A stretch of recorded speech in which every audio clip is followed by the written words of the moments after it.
guys. Thank you for tuning in again on another episode of Building Empire Network. We have a special host with us today, Mr. Silent Killer Joe Cott, and Christina Franco. There you go. Yeah, and before we get started, I just want to say a little intro about Joe because he likes to be on the silent side. But Joe's been he's a really good friend of mine. We actually went to high school together, and we didn't even know. But he's been doing sales for a while. Always been an entrepreneur. He's done businesses, also does real estate, multifamily, and other things that he does. But he's gonna come in here and just talk about how his journey, how he started, and just kind of where he's going. So. Yeah. Okay. Joe, well, thank you so much for coming in. Thank you for having me. I appreciate it. All right. So just kind of tell us a little bit, Joe, about how you started or like what did you do before real estate? So I've been a business owner since pretty much I graduated high school. I've been reselling shoes, and for a long time, maybe 10 plus years, I ran poker games for a while. So that ended maybe in 2016 when I decided that I wanted to kind of go into real estate. So I took whatever I had, and I bought a couple of rental properties. And at that time it was fairly cheap. So we were getting properties for like 60, 70, 80,000. And, just fixing them up, and didn't really understand what I was doing, but I understood, if you buy a distressed asset and you put a little bit of money in it, that you're going to add value to the property. Right. So I was doing that and I was renting it out. So I did that for a year, and it was going okay. I thought that, real estate and buying rental properties, the returns weren't as high as, investing into a business. And I really didn't see it like that. So I kind of was like, this is kind of slow. So then I started looking into like joint ventures and doing partnerships and, partnering with other builders to do spec homes. And I did that for about 2 to 3 years. And then, I, ran into I lost some money here and there, with bad joint ventures. And then I was like, man, you know what? I think that if I could stick to, keeping the rental portfolio going and just staying consistent and, just staying on track, I think that, in the long term, 5, 10, 15 years later, it'll be worth it. So I think that's where we're at now. So the next 3 years, all I did was just focus on being more organized and buying more rental properties. That's awesome. But the one thing too is that is real important is that he has a construction company, and he keeps if you listen closely to what he said, he also said that in the rental money, it was slow. It was a slow return. So he has his construction company. That's what brings, the revolving money faster. You put in the work, you get it right back. And with rental, it was even said last night, you can't really live off of cash flow. It's slow money. It's once a month. And if you know what you're collecting once a month, you can't go out of what your budget is. There's no way. For sure. Yeah. So tell us about your construction company, and do you use your construction company to fix your own flips, and do you go out of your construction company to also do others? Yeah. So our construction company was pretty much created just so that we can actually do our own projects, and we can actually bring in staff to do other people's projects to kind of alleviate some of the costs that it would be. Right. So we do other people's, but we prefer to pretty much do our own. The projects that we have, do take a long time, so we just like to have more control and keep it in house. And do you build like from scratch? Yeah, we've done it before, and we do it right now. So we're framing a house over in Missouri City right now. We can build. We do ground up construction, so turnkey and everything. And there you go, guys. That's something to know. Somebody that understands budget, because when you have an investor that's actually doing construction, they know where your budget needs to be. It's real important. You get a lot of contractors out there that do high-end things and they charge high-end prices, and you really get the same. That's where we talk about how Andrea does the hotel property and versus the flip property. You're going to be in the flip 6 months and Andrea's in and out. So it's not what you put in it, it's what you're really trying to get out of it. That's the sight of the investor. So you got to really look into that. you were also talking about, and it really just put a little glimpse in my eye with him, because he's a very humble person, and he looked at it. He looks at his portfolio like it's not the doors, it's the equity. Explain that to them, what that is. Okay, so I guess, I mean, you need to put a metric on everything you're doing, right? You want to grow. Right. So definitely, when we talk with our team and we're trying to build up, our goal for the quarter, our goal for the year, we do look at numbers. But I don't focus myself on doors, because unless you're in the same asset class and you're using it Mhm. over and over again, Right. and it's the same price, each door is going to be average out to be the same amount. Mhm. But like for us, our main focus before was single family rentals, and which it still is right now, because we like single family rentals because you're in and out in 4 weeks, Right. sometimes 6 weeks. But the thing is that it's getting harder and harder to come by due to hedge funds or the retail market. Andrea taking the deals. No, Andrea, okay. Casper Keys hoteling Yeah. the deals. So for sure, I mean, that kind of changes everything. So Mhm.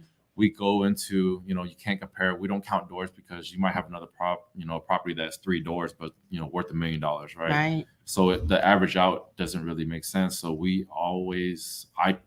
me, myself, and my wife, Mhm. we focus on more so the equity side. So growth of equity, and then on top of that, how much equity we have in each project that we do. Right. So whenever we refinance, that's where our key is. That's awesome. Yeah. So when you refinance, do you leave your equity there or do you pull it out? We leave our equity. I mean, no matter what, the bank's gonna want you. So our motto is just buy cash, and when we rehab it and rent it out, we gonna refinance, and we'll leave up 20, 25, 30%, depending on what kind of deal it is. Right. And we always look at the cash flow. We look at where we're at, and on top of that, we want to see what cash flow we have as a company as a whole. Mhm. So the first 1 to 5 years from year one, and then when I started buying again 3 years ago, all of our loans were 20-year AMs on all of our single family. Mhm. So this year is the first year we actually got a guidance line for 25-year AMs, so that we Mhm. can actually enjoy some more of the cash flow, right? Right. In the first 5 years, we really didn't need the cash flow.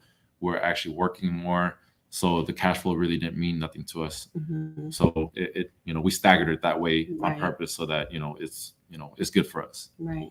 And the reason you did that was because you were like, okay, it has equity. It might not be cash flowing, but it has equity. We're still cash flowing a little bit, even with 20% AM. We're still like either breaking even or making like $100 a property. Can you tell us what the 20% M is? So Mhm. 20% AM is where your payments are broken over 20 years. Just like when Mhm. you're buying like a house, most houses for like a owner occupant is going to be like a 30-year AM, right? Mhm. But when you're in the investment, you're buying like commercial paper. Yeah.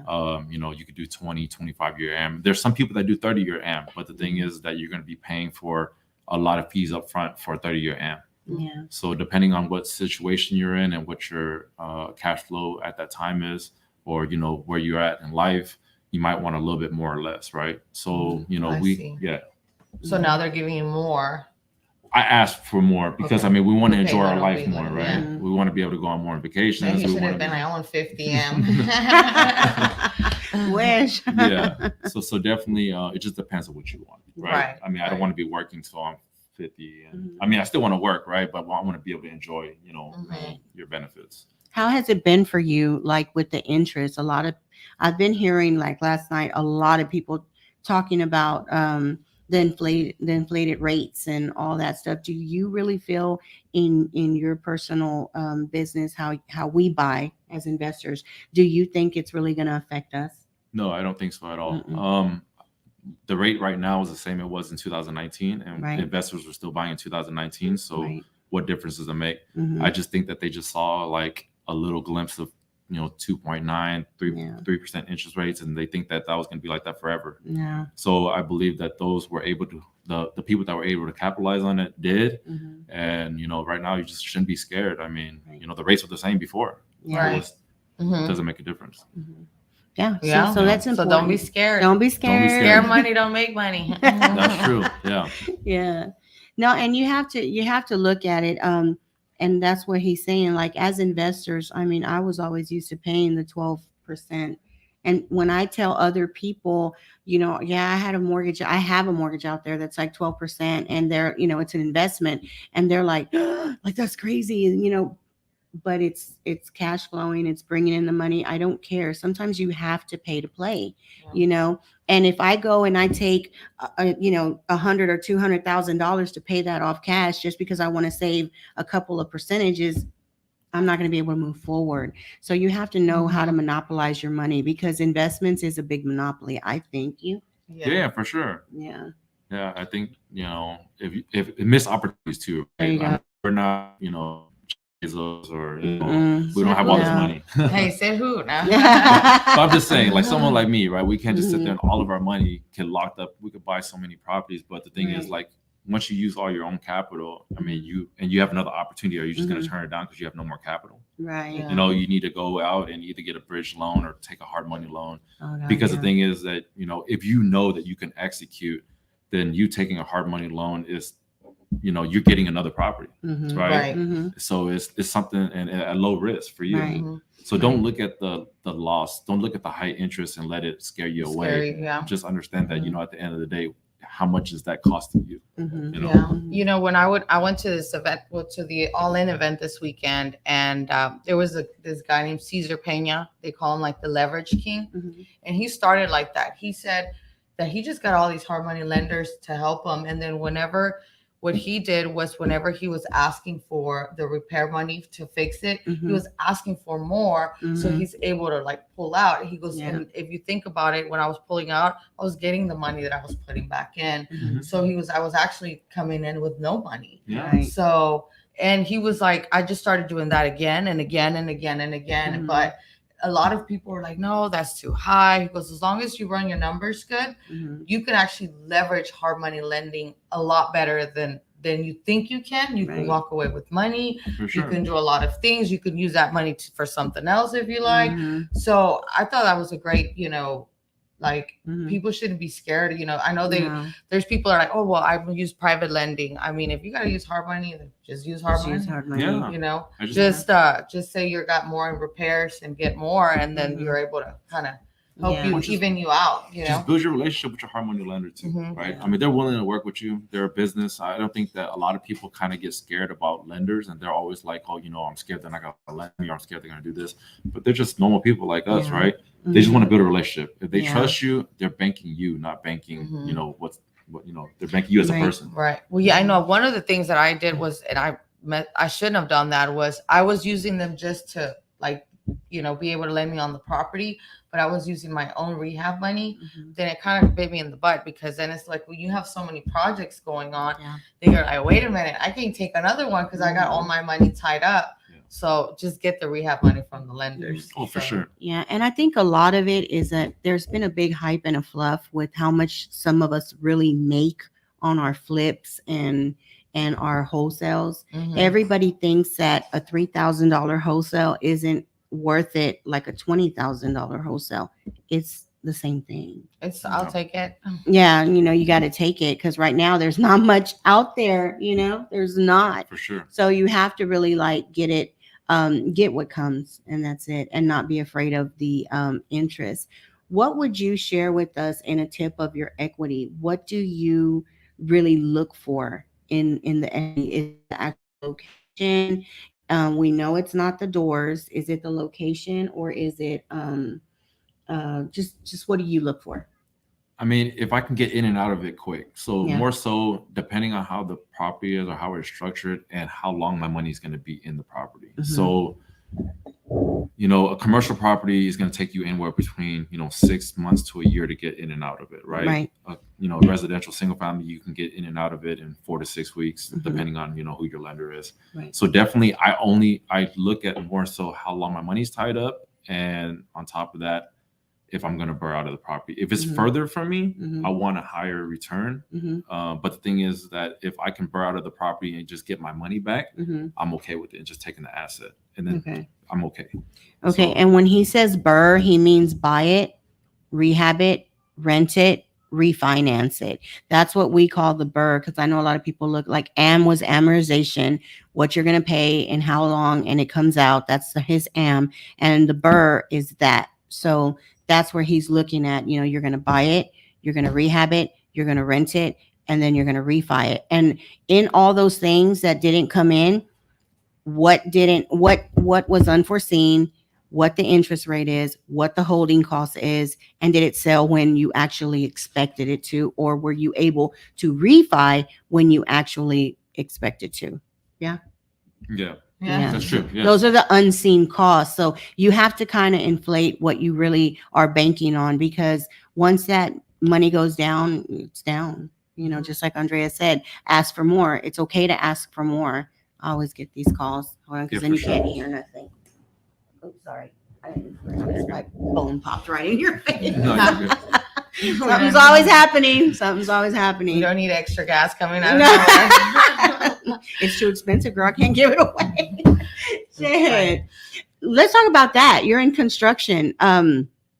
Gas, how is that affecting you? I know that's crazy, but it's true. It costs to get there to your project and stuff. Yeah. Prices are high. We just kind of factored into the price of the cost of the project. Right? Yeah.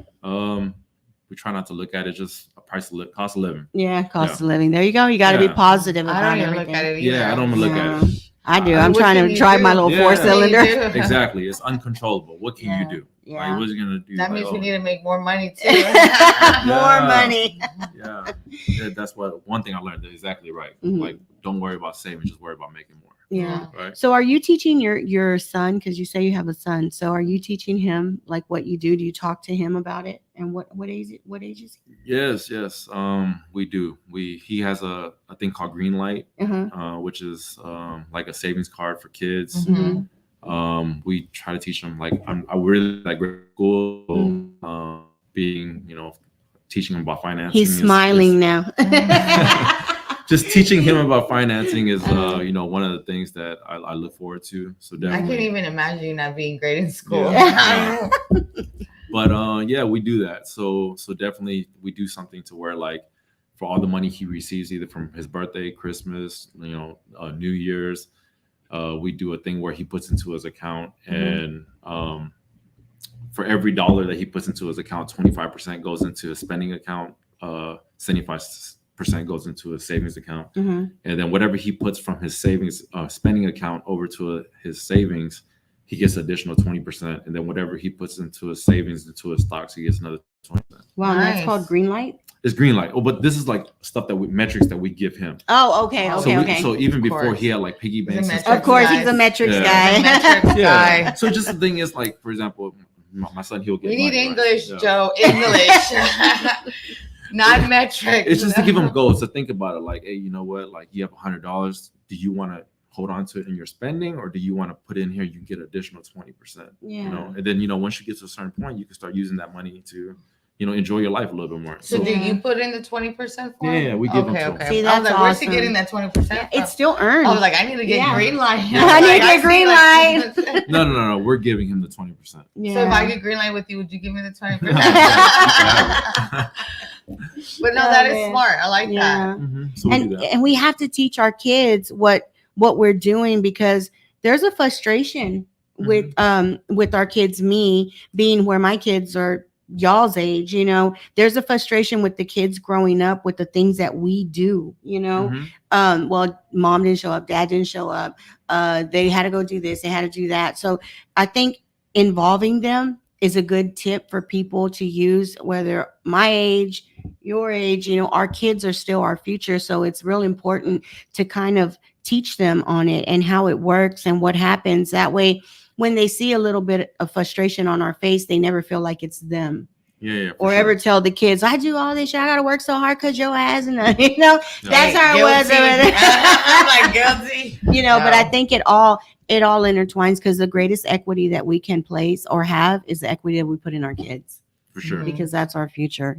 Even though we go rounds with it, it is what it is. I work with like my kids on their mindset, because I feel like that's the first, their confidence, the way when they make a decision, how, like, if people make them feel a certain way, like, hey, don't let people control your emotions, right? Because that was one of the things I had with my son, because he plays basketball, so it's like, oh, he did, and I'm like, hey, you're letting him control you. You need to learn how to control yourself. So things like that, because I feel like it's gonna help him teach him in life too. Like, hey, don't, if someone like pisses you off, you don't gotta overreact, Right. Hey, look at me, I'm saying it. And then somebody, but and then money, like how to finance the money, too, right? Because it's very. I was taught that as a kid, the money, just the money part, not the mindset. I wish it was a mindset, but my mom was very frugal with her money, so, and I was too. So that helps a lot. Yeah. And you also said that your wife does the administration part, right? Yeah. So tell us about that. Yeah, it's cool. So my wife is the best. Shout out to the wife. Shout out to the wife. Yes. Yeah. So she handles all the bill pay, utilities, admin, and organization of the company. Yeah. So yeah, we couldn't do it without her. So there you go. Nice. There you go, and wife. She's a full-time mom too. And so. and that is awesome. work. Yes, that is the hardest part. Yeah. Lived it, made it. It can happen, but it has to be a support team with real estate. Because think about it, he's doing 2 businesses. He's doing his construction plus also doing the the rentals, the rehabs, all that stuff. It's like we're like a tree. We are well rooted, but we're branched so far out, and you have to have that team. It's the only thing that makes it work. And he also, don't you have a warehouse where you put like he's like, why are you saying all my secrets? No, you're good. He's like, no, but yes, tell us. So we gotta dig it out of Joe. Tell me. He won't say it.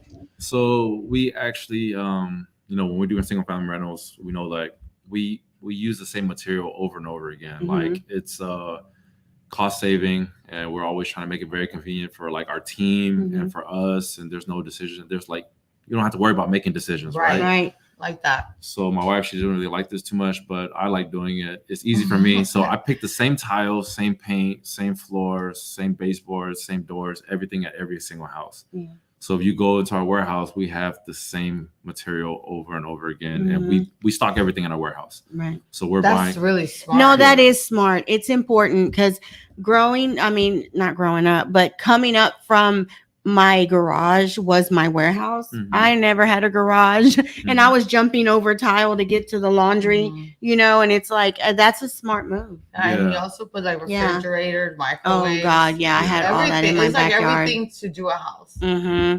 And I think that's really smart. Yeah. Because it's like, wow, you don't have to. Yeah. Yeah. When they have that floor for 30 cents, pick it all up. Oh, as a landlord, when you go to do a make ready. And that one piece of tile was broken. And I'm telling you, because we had to change the plumbing at the house, at one of the houses that we had for sale. So we had to pop off the tile. And when it popped off, what happened? It cracked. And there we were looking for a 3x6 subway tile. Yeah. Going all around town. Not Joe. Like, I got you. He has it. Don't worry, I got you. He has it. We need to replace the floor. I got it. And it's smart to use the same thing it over is. and over. Yeah, you simplify Zero it. waste. Yeah. You're just moving to the next project. Yeah, that's why some of the biggest franchises use red. Some of them use green, blue, and they have that because it simplifies things. Yeah. That's awesome. That's really smart. I don't know many people that have the warehouses that keep it there. Yeah. Right. No, that is, and the more I talk to Joe, I'm just like, man, this guy is so smart. Simplified. He's simplified. He likes to be simple and does things like, wow, Yeah. Because I actually started doing that too. I started using the same thing. Because it's like, why even go like, oh, let me see what floor I'm gonna get. Just get the same thing. Yeah. Same light. I get the same light, same everything. Yeah. Yeah. So it just makes it simple, super not convenient. overthink yourself. Like, oh, what should I do? What should I get? Yeah. It's a rental, and especially if you're holding it too, right? I mean, you're using the same thing over and over. It's not a big deal, right? So yeah. No, that's really nice because I see guys, some of you guys are guilty. Hold on, I got another call. Okay. Some of you guys are guilty of having your truck overloaded with a bunch of material. Oh my God. My husband was the kind of guy that carried a refrigerator in the back of the truck for a month with the straps. I was like, oh my God. We pick up the kids and they're like, oh my God, here comes your daddy, Fred. He came with 3 refrigerators. Girl, all kinds of refrigerators. And they were the funkiest refrigerators. Like, oh my God. And we drove around in this big old red truck, a red sled with refrigerators in the back. And and shovels. Big things flying out the car. Yeah, that was our storage. So some of you guys are guilty of that. I mean, there's some decent warehouses out there, storage facilities. Luke has storage. We're gonna have to call Luke Wong. Hey, where's your storage facility? We're taking all our shit over there. But that's smart. I Yeah. think that keeps things away from home. Mhm. Nothing's worse than you want to take me out to eat and you got a refrigerator in the back. Hey, you gotta go inside the refrigerator. Let's just go drive through for tacos, okay? Sorry, we don't have space. You have to go inside the refrigerator. Oh God, imagine the valet parker. Like, oh God. Yeah. No, that's smart. That's really that just really says a lot about your persona. You're very simple. You keep it simple. Yeah, He keeps it kiss. Kiss, Keep it simple. yeah, stupid. systems. We said systems, but it's keep it It's simple. keep stupid. it simple, That's very stupid. smart. Yeah, Mo. And the more people I talk to, the more that's exactly what they do. Yeah, they just Don't overcomplicate. don't things. overcomplicate things. And a lot of people try to take the cheap way out. They're like, oh my God, it's like $200 a month, for a storage or whatever. You got a warehouse, but a little storage or whatever. But it's really, it makes things so much easier. Getting home and seeing a bunch of mess everywhere as the woman, I can imagine your wife would go crazy having all that stuff in the garage, in your truck. And I wouldn't sometimes I Well, would Joe knows not. not to even put his wife through that. So Mm. he was smart enough he to was get smart that enough to do it storage. before. It was, Yeah. it was like that before though when we had our house. So, It was? Yeah. It was in the garage. We had a 3-car garage and the Yeah. garages were full. Well, that's how it is at my Yeah. house. It's full. Yeah, well, at least you came and to realization that it was better to do it that way. I think Yeah, it's for sure. important. And two, because sometimes there's closeouts on the things that you have and you can store it.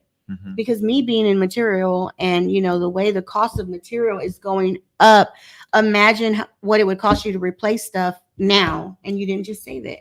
To me, it's more so convenient as in like time, right? Yeah. So many contractors and so many, home investors, they're sitting there and they're spending so much time in Home Depot. It's true. Yes. Yes. Mhm. So just to get through the I'm lines like, is it's ridiculous. true. It is true. Yeah, it's Yeah. ridiculous, Mhm. So if you think about it, you're like, man, like the amount of money is just crazy. Even And with me, and the we time. order so much from Amazon, and Yeah. Amazon's coming all the time. But the convenience of Amazon, you might pay $1 or $2 more, but the thing is, It's how the much time you're time? It's a paying. time. And I like Yeah. that. That's very Mhm. smart, Joe. Yeah. But see, us Mexicans, we're like, oh, we'll go do it for that $2. Yeah. We're like, Yeah. oh no, I'm gonna save $2. No, I'm not gonna do it. I'd rather Yeah. put the time. Yeah. But that's Yeah. another thing. I'm like, really like, dude, just pay for the extra. Like Yeah. it's our time. Yeah, You because don't have if to you go run around. once you make the decision, you're willing to put yourself in that place to go wait in line for that, then you're actually putting a dollar amount for your time. Mhm. There we go. And, we're worth more than that. So I mean, yeah, you should pay the delivery fee.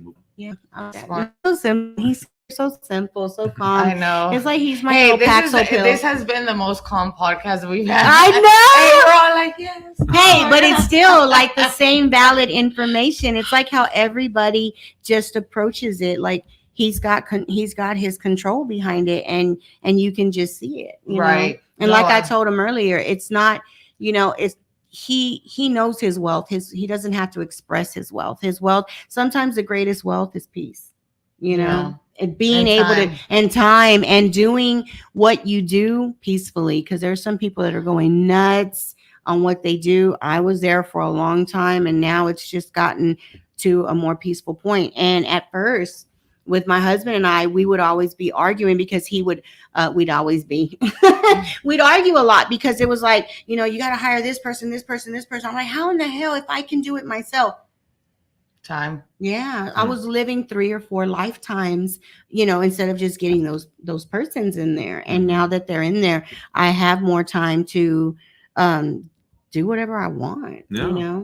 And that's the end goal, to really be have the able time, to have freedom. time to live life and have that freedom.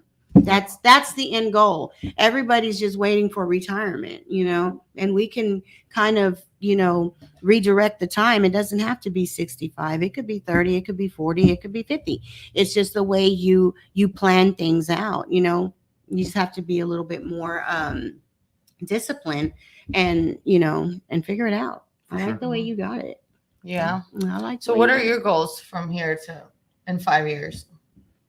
like what she said, buy time, Mhm. make more Buy- money so I can have more time with the Yeah. family, with Mhm. taking my parents on vacation, my in-laws on vacation. Mhm. That's what I try. That's all we live for. I that's all I care about now. Right. It's just having more time. Right. So That's awesome. yeah, I mean, 5 So years. you from want to just build more wealth, more. build more systems. There you With go. your tips helping me, Mhm. we built Mhm. out, Mhm. our direct buy from seller. Right. Yeah, so I mean, yeah, just kind of put more systems in place and be more organized and yeah, just grow more as a company. Yeah. Have you bought into the CRM system yet? He did. She hooked me up. Good. Good. Good. I'm glad I was able to help you, Joe. So yeah. So right Throw now, me a bone or two. Throw me a bone. I will. I I'm promise. just kidding.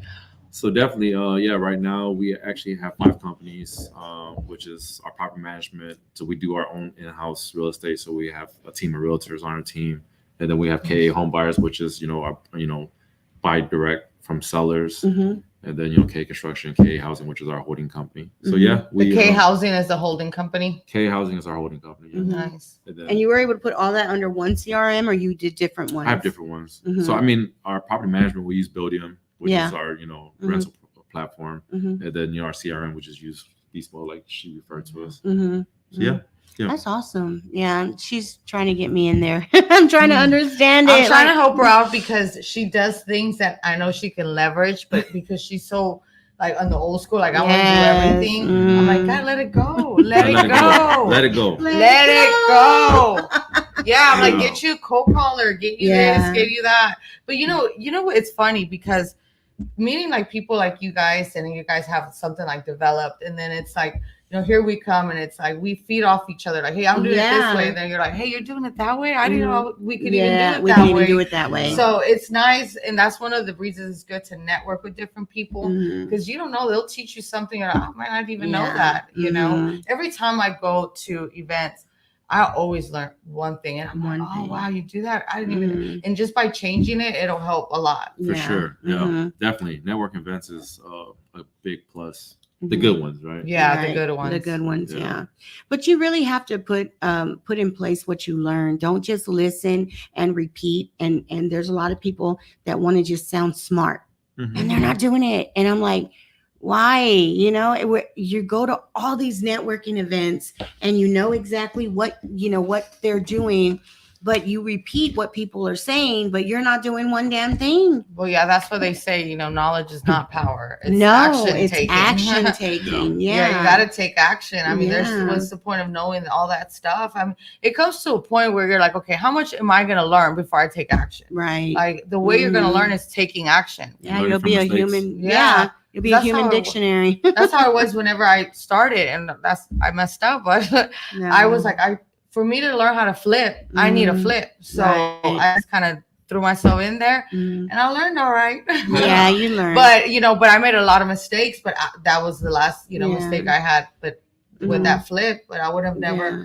I don't even think like a guru can teach you that because it's No. like those are mistakes you. Mm-mm, you no. go And through, another so. thing is, Andrea, you were not afraid to take the cost, of Mhm. what it took, Mhm. like, the Raphaels and all those other Mhm. ones to go and pay those things. There's people that they just want free, and that's all you're going to get Well, is I intros. just paid, Carlos Reyes. He's gonna start mentoring me because Mhm. I'm like, that's the only way you're gonna get to the next Yeah. level. You got to do what if you have someone doing what you want to do, you need to Mhm. have them mentor you to Yeah. help you get there because you skip time, and like you said, we want time. Mhm. And a lot of struggles is like, hey, just show me how to get there, Right. And one of the important things I learned he said it was like, it's not what, it's who, It's who. and who's gonna take you there, or who's gonna, who you're around and Yeah. things like that. So, Yeah. Mhm. but yeah, I mean, I still pay, and I think even if you get to a certain point, because what happens is you only know so much, That's right? it. So you stop growing, so you need that extra push. Yeah. And it changes yeah. all the time. Yeah, all the freaking time. Yeah. I mean, what I've learned from with Raphael, we're not doing that anymore. I'm doing the completely opposite. So it's But like it pushed okay, you through. Yeah, it pushed me through Yeah. to get me here, and now I need that other push level to the 9-figure. Yeah. Hey, that's good. Yeah. No, and what it is, it's wholesale. It's always going to be a contract, and that's it. The thing is that where do I find them? Where do I get them? How can I make it a consistent thing? And that's where you got to learn those niches. And if you're not in that niche, you're just going to always be dying for a contract, driving for dollars. And it can get expensive sometimes, especially now, Yeah. with what it is. My car is, I think, $96 to fill it up. So imagine you go drive all day. That's $100. You could have put that Yeah. into somebody cold calling for you or something. It's just different things. You have Sure. to look at the different systems and keep going with where the world is turning. You got to keep going. You Right. can't stay stuck in the past because you're not going to come forward. You're just not. Yeah, and one of the things too that Joe was saying I really like is if you're wholesaling and like for us, well, for myself, the first year was like straight wholesaling. Second year was like, okay, we started doing a little more flipping and wholesaling. Yeah. The third year was like more wholesaling and holding now. Yeah. It's important because like you said, right now, I gotta keep going. Like there's nowhere I'm like, hey, I gotta stop. But when you start building that cash flow, it's like, hey, it's working for you. Yeah. Yeah. Eventually, I would like to get there, but having a plan to go towards that, it's like that way you can have a real business, not because like right now I own a job. I have to be here all the time, which I don't mind, right? Because I'm building it, but eventually, like, make sure you're holding on to properties, make sure you're keeping that. I know a lot of people are like, oh, cash out, do this, which is great, but if you get a good where equity is and you're building some cash flow, why not? Yeah. Because that's going to be your time, because if you don't, you're always going to have to be chasing that next deal. Right. And that's what he said earlier too. There, you don't always cash everything out. You don't have to. A lot of people tell me, we talked about this last night, Andrea and I, there's a lot of properties that I have that aren't 100% paid off. And they're like, why? A lot of people come to me, well, you should just, cash out on them. For what? What am I going to do with it? What are you gonna do with the money? Go to Dollar Tree? That's I live in Dollar Tree. Take me on vacation. Yeah, so it's like, now if a big property or project came on, that is my pawn. I'll pawn on myself. Then you take it out, but you don't take it out before just to do it, just to show money in the bank. Why am I going to do that? Yeah, and you're building equity. And you're building equity. Just leave it. If anybody that really knows and has gotten to that level, they understand the term paper rich. Yeah. We're paper rich. We're not financially rich all in the bank. If somebody tells me they're billions, bank is just in the bank. It's not even making you money. It's not making you money. I mean, unless you got 1%, like to us, our returns have to be at least 10 to 20 to I try 50. I try 50. And but she tries. I try. But it has to be more than 10%. So if you can invest in yourself and learn, move your IRAs, move your money from the bank, invest in properties, things that are growing, but be wise on what you buy, because I have a property. I'm going to give you all the address. 2401 Sampson. I tried to sell it years ago, and it wasn't the market for it. I couldn't even sell it for $300. We recently sold it because I wanted to really get out of it, and I have the 1031 exchange ready. That's the only time I sell. Yes, I could have refinanced it, but it's an up and coming area, and the sales are high. Yeah. So I was able to get in the 300 I couldn't get 4 years ago, I got over 800. So with that being said, you have to know what you're buying. And this isn't coming from my end, it's coming from the buyer's end. It's only been 2 months that I sold that property. He evicted all the tenants. He went in there throwing them out, acting gun-ho. The property has no windows. They stole cabinets, wiring. It is a shell. There's nothing there in 2 months. Why? What happened? I don't know. Wow. Nothing is there. Can you imagine who lent this guy the money? Because he got it out of a person's IRA to lend him the money. Oh, dang. Supposedly. Don't quote me on that one. But he did have a lender. So can you imagine how sick that lender is? But what happened? Like, did someone do that to them? He pretty much did it. Oh, he probably just took everything out and He thought he was going to start completely over. You can't do that with these old buildings. It has no parking. It's street parking. And now you have those 20-foot setbacks. This property was to the sidewalk, you know? And can you imagine that? Don't set yourself up for failure. If it's doing good, leave it the way it is. If you can implement a little change, change it. I had a daycare center and I passed, of course I did. Oh my gosh. We passed by it because last week I did a video when I went to go look at a property. I had owned the entire damn thing. We sold the daycare center. I went and looked at that daycare center. It's still making money as it sits. It has the same front door. I always complained about that door, that we needed to change that door. And the windows and this and that, the same windows are there. The same mini blind is there. Nothing has changed. And they're still just making the money. So don't go in thinking you're just going to change it all. If it's working, let it keep working and implement on top. But don't go and change the whole thing. I don't know what this guy was trying to do. I know he was trying to Airbnb, and he got a mentor supposedly to get him into Airbnb. So they were 2-bedroom, 1-baths, and his plan was to chop them in half and make 1-bedrooms everywhere. Great zip code, 77004. I mean, it's a good zip code for, it's right by, like, say, Med Center, the college. It's right there. And I don't know what he thought, but that place is vacant. It's vandalized in 2 months. Wow. And he paid $8.99 for it. What? Yeah. Yeah. So can you imagine? Yeah. You have to know what you're doing going into this. Yeah, he should have staggered the renovation. That's it. There you go. Best word, stagger the renovation one at a time. Yeah. Take it easy. Or half and half, right? I don't know how many units it was, but it was 8 units. 8 units, 2 bedrooms, 1 Damn, bath. you sold it really at a good price. Yeah, I told you I tried to get 50% to 100. But the thing is that And who was the one who bought it? Send me his info. That property we paid in 2007, 6 or 7. Hey, I'm gonna go back in the video to get the address. 70,000? 76,000. In fact, I was laughing with my husband last night. We were talking about that. No, the night before, because he bartered an electrical job to get as a down payment.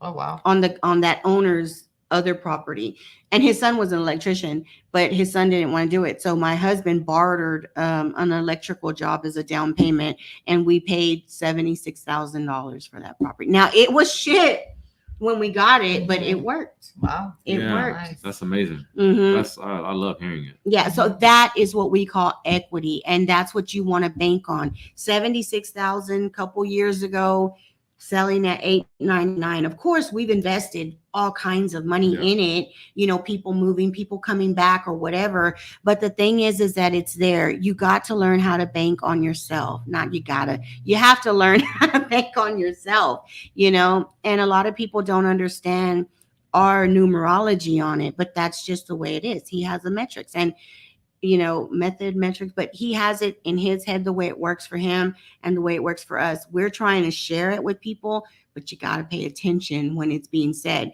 Like we went to a networking event yesterday. There was so many speakers up there speaking, just like we're talking right now. And it was so loud and no one was listening, or the ones that were trying to listen couldn't hear. And I was like, man, I had to step away just to go hear because I still want to know. Right. These millennials, they have that secret sauce and that recipe to simple, and you can't make, they say you can lead them to water, but you can't make them drink. But if it's there and the information is there, take a sip. It's easier. It's refreshing. You got to learn how to be open. If you're going to go to these networking events, learn. First, listen to who's speaking and then go network, because I know a lot of those people that were there missed a lot of information. I was peeping in, and you missed a lot of information because you're taking time away from your kids, away from your family, away from your home to go network, just to talk and chill. You can go to the playground. The world's our playground. Yeah. You know, the world is our playground. So, you know, you have to learn to give the respect to the person that came out to talk so you can hear them. And then another thing, listen, because the things that we're talking about, it's important. You know, it might be that one word that just changes the whole thing for you. It gives you a whole nother, the world will be a whole nother dynamic with it. Yeah, because I remember when you went to Christina's event, and I think she was talking about sub 2. And Yeah. You didn't know, and you learned. Yes, I didn't know subject 2, and I went there, and she was just having a meetup, and I went, and she told me how it went. Now I didn't have all of the way it worked because it ended up wrong for me, but I still acquired 51 units from a subject 2. And that's just from listening. And that's just from free listening from a free event, you know, so you have to listen. Actually, I went to her, and then a week and a half later, it came out. I think Andrea, it happens. One day, Andrea was listening to me talk about a PUD and a MUD. MUD is the municipal utility district for water, and a PUD is a private utility district, and that's in your townhomes. Townhomes have PUD. So she went to a closing, and she was like, "Oh my God, they talked about PUD." Yeah, because they're like, oh, yours is not a MUD, it's a PUD. It's a PUD. So she knew. So that's what I'm saying. Listen when people are talking. It's important. And when you take people's time, know that it is valuable. Even any experience you can share is valuable. For sure. It is. Yeah. It is. And, you know, Joe coming out, sharing, you know, what he has and stuff like that. It's things that we like to make things easier for people to know that we're just normal, approachable people. You know, we're not that. Deals. Yeah, send them your deals. I mean, we're not like way up there, like, oh my God, we're not approachable. We are approachable people. Oh, I think I look very approachable. She's out there talking to like, you. Hey. Yeah. But that was cool. I mean, everything you shared today, and it was so calm. It's so calm, so soothing. We're not sweating. Appreciate it. No, but that's good, Joe. We do appreciate you coming out. You know, I know it's your time, and I know it was last minute, like always. And we thank your wife for allowing you to come out and share your information with us. And kudos to you and your baby. I appreciate y'all having me for sure. Yeah. Okay, and if somebody wants to send you a deal, where should they go? Instagram, Joe JoeKhuat. There you go. And your construction? At KA Construction HTX. KA. There you go. K Construction HTX. Y'all can zoom in. All right. All right, guys. Thank you. Well, thank you so much. Have a good one.